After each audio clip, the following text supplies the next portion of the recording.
So for this entry, we'll just be taking a look at some of the daily events of my life, just to give you an idea of what's been going on in my world.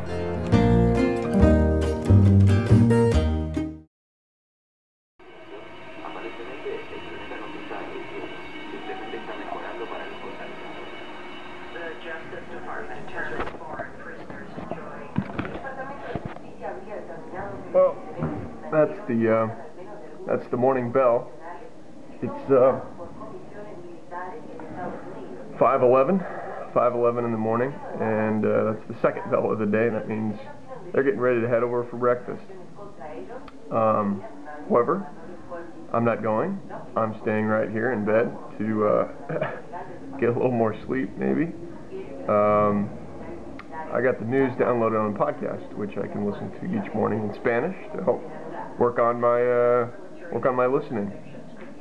So it begins.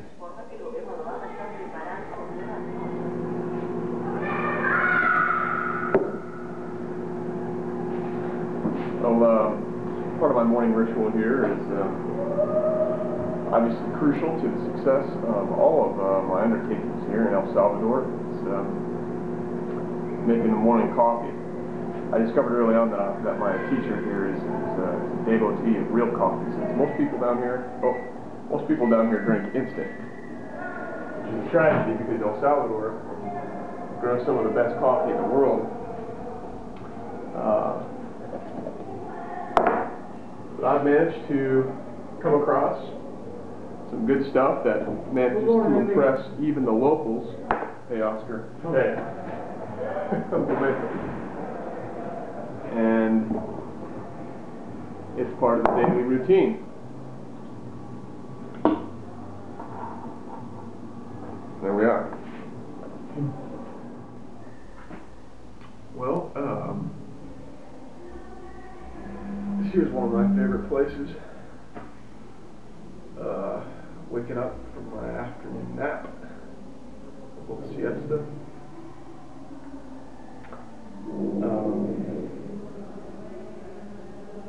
Learning a language is probably one of the most exhausting things I've ever done.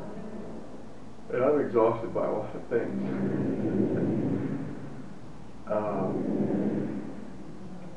This is definitely one of them. The mental energy is just, it's huge. It's really huge. The effort. Some of the conversations I have with my teacher every day, are frustrating. Making, same mistakes over and over again, basic, fundamental, simple things that just get skipped every time, and then he corrects me. But if you want to slam my face down on the table and just scream. The big one is problema. La problema.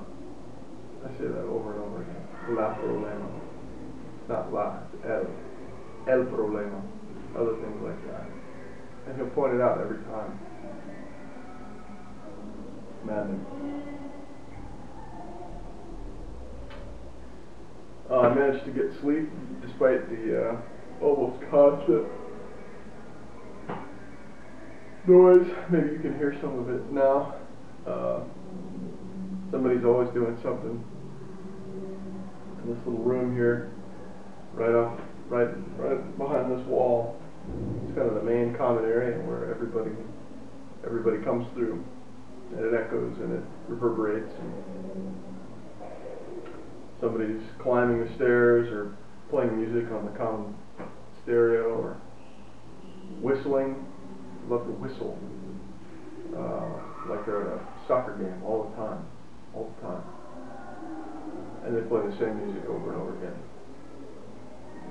Yeah, I managed to sleep pretty well in the afternoons and get to bed at a decent hour without tossing and turning, for sure. Also, it's very likely that I have a deadly snake living in my room. And And that doesn't seem to bother my sleeping patterns too much either.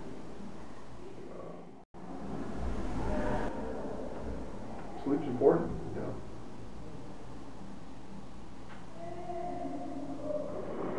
Beef.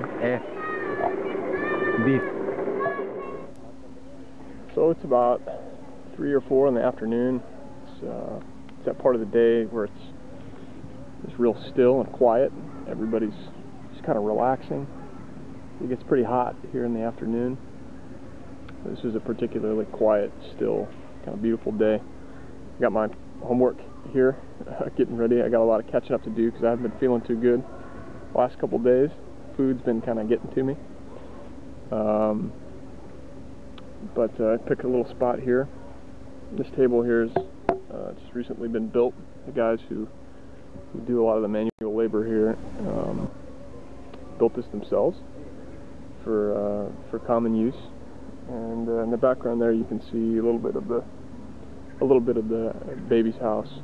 A little bit of the baby's house where the kids under about 7 or 8 years old live. And hopefully I'll be taking a closer look at what goes on there because it's pretty incredible.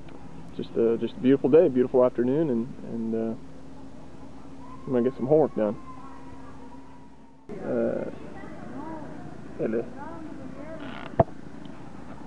Para entonces ya se lo hubiera dicho todo. Todo, bien hecho.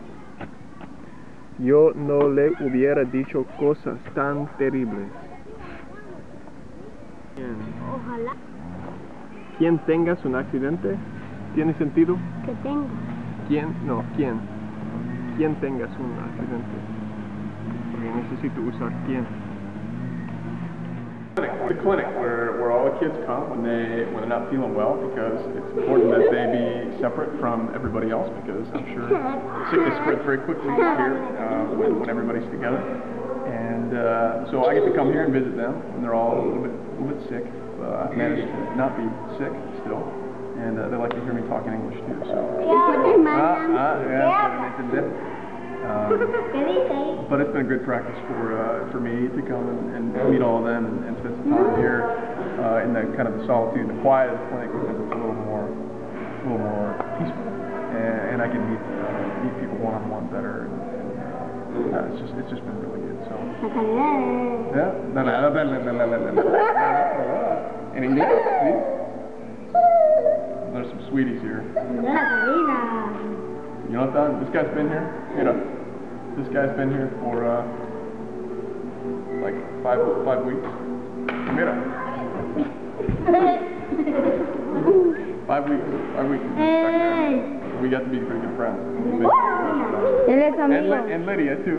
We got to show Lydia. No. Yeah, see Lydia. Lydia's been here. ¿Cuánto tiempo llevas aquí en la clínica? Un mes. Lydia was a little embarrassed, so I promised I'd put up a better picture of her. Well, it's about 9:30 here. I'm ready for bed, but the other 175 or so people that live here in this building with me aren't, so I'll deal with it.